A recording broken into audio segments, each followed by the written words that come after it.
सोचिए वो जमीन जिसे हम भारत का अनाज घर कहते हैं, जहां हरियाली, सरसों के खेत और खुशहाली की तस्वीर नजर आती है। आज वही पंजाब पानी पानी होकर कर्रा रहा है। नदियां उफान पर है, गांव डूब चुके हैं और लाखों लोग बेघर हो गए। वो खेत जिनसे देश का पेट भरता था, अब वो तालाब बन चुके हैं। दोस्तों, सवाल ये है, आखिर ऐसा क्यों हुआ? क्या ये सिर्फ बारिश का कहर है या हमारी ही लापरवाहियों ने पंजाब को इस हाल में पहुंचा दिया? आइए समझते हैं कि ये बाढ़ क्यों आई, कैसे आई, किन किन जिलों को तबाह कर गई, लोगों ने क्या क्या झेला और सरकार ने क्या कदम उठाए। और सबसे बड़ा सवाल, क्या आने वाले सालों में पंजाब फिर ऐसी त्रासदी का शिकार होगा या इसका प्रबंधन किया जाएगा? आइए इन सारे सवालों के जवाब जानते हैं आज की इस वीडियो में। पंजाब में आसमानी सैलाब डरा रहा है। बारिश और बाढ़ का कहर थमने का नाम नहीं ले रहा। हालात लगातार बिगड़ते जा रहे हैं।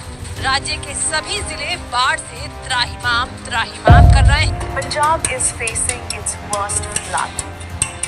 13 lives lost, over 3.5 lakh people affected, homes destroyed, crops submerged, and thousands displaced. अगर आप देखेंगे पूरा का पूरा प्रथम तल डूब गया है और पूरा पानी खेतों की तरफ जा रहा है। यानी कि कहते हैं ना, मार सिर्फ एक नहीं है कि आपके घर डूब रहे हैं, मार तो ये भी है कि पंजाब अपनी खेती के लिए जाना जाता है, लेकिन यहाँ किसानों के लिए चुनौती दोहरी हो गई।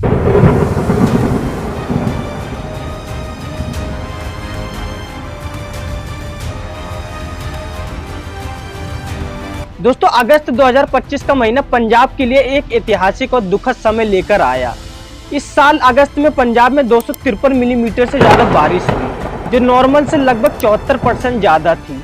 सोचिए, एक ऐसा राज्य जिसे हम अक्सर हरियाली और खेती के लिए जानते हैं, वहां अचानक इतनी तेज बारिश हुई कि नदियां अपने किनारे तोड़कर गांवों और खेतों में घुस गईं। ये बारिश सिर्फ पंजाब में ही नहीं हुई, बल्कि हिमाचल और जम्मू कश्मीर के पहाड़ी इलाकों में भी हुई।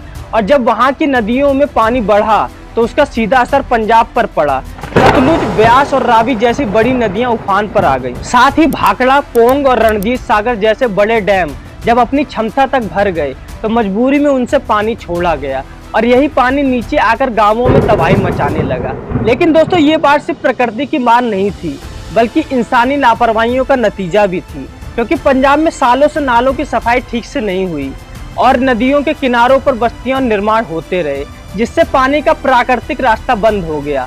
बांध और तटबंधों की मरम्मत समय पर नहीं हुई, इसलिए जब इतना सारा पानी एक साथ आया तो ये कमजोरियां उभर गईं और कई गांव डूब गए। दोस्तों, इस बाढ़ ने पंजाब पर काफी खतरनाक इफेक्ट डाले। रिपोर्ट के हिसाब से इस बाढ़ से करीब 23 जिलों के 1400 से 1900 गांव प्रभावित हुए और अकेले गुरदासपुर जिले में 40,000 हेक्टेयर खेत डूब गए। अमृतसर में 1.17 लाख लोग इस बाढ़ से प्रभावित हुए। इसके अलावा फाजिका और फिरोजपुर जैसे जिलों में भी हजारों लोग बेघर हो गए। दोस्तों, पूरे पंजाब में करीब 3.5 लाख लोग इस बाढ़ से प्रभावित हुए और अब तक 45 से ज्यादा लोगों की जान जा चुकी है। दोस्तों, खेती किसानी पर इसका सबसे बड़ा असर पड़ा।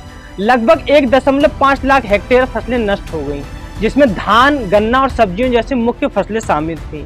लाखों किसानों का साल भर का मेहनत का पसीना पानी में बह गया और दूध उत्पादन पर भी इसका असर पड़ा, क्योंकि लाखों जानवर प्रभावित हुए और कई मवेशी मर गए। अनुमान लगाया गया कि लगभग 2.5 लाख पशु और 5.8 लाख पोल्ट्री बैच इस बाढ़ से प्रभावित हुए।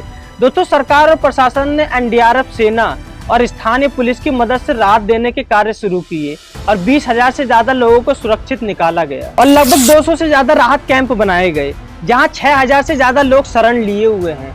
हेलीकॉप्टर और नावों से लोगों तक राशन और दवाइयां पहुंचाई गई। सरकार ने किसानों को मदद देने के लिए करोड़ों रुपए की राहत राशि जारी की और खास अनुमति दी कि किसानों के खेतों में जो बाढ़ से रेत और बालू आई है, उसे किसान बेचकर कुछ नुकसान की भरपाई कर सके। लेकिन दोस्तों, कुछ लोगों का कहना है कि मदद हर जगह सही समय पर नहीं पहुंच सकी और राजनीतिक खींचतान के कारण राहत कार्यों में देरी हुई। दोस्तों, इस बाढ़ ने एक और बड़ी सच्चाई सामने रख दी कि हम जलवायु परिवर्तन और अपनी गलतियों के कारण बार बार ऐसी आपदाओं को न्योता दे रहे हैं। अगर पंजाब में समय रहते नालों और नदियों की सफाई होती और बांधों की मरम्मत की जाती और फ्लड प्लेन पर अवैध कब्जे रोके जाते तो शायद नुकसान इतना बड़ा नहीं होता। विशेषज्ञों का कहना है कि अब पंजाब को सिर्फ खेती पर ही नहीं, बल्कि पानी के प्रबंधन पर भी उतना ही ध्यान देना होगा और भविष्य की तैयारी के लिए हमें 3 चीजें करनी होंगी। पहला, नदियों और नालों के रास्ते साफ करना और उन पर गैर कानूनी कब्जा रोकना होगा। और दूसरा मॉडर्न फ्लड वार्निंग सिस्टम लगाना ताकि लोगों को पहले से जानकारी मिल सके।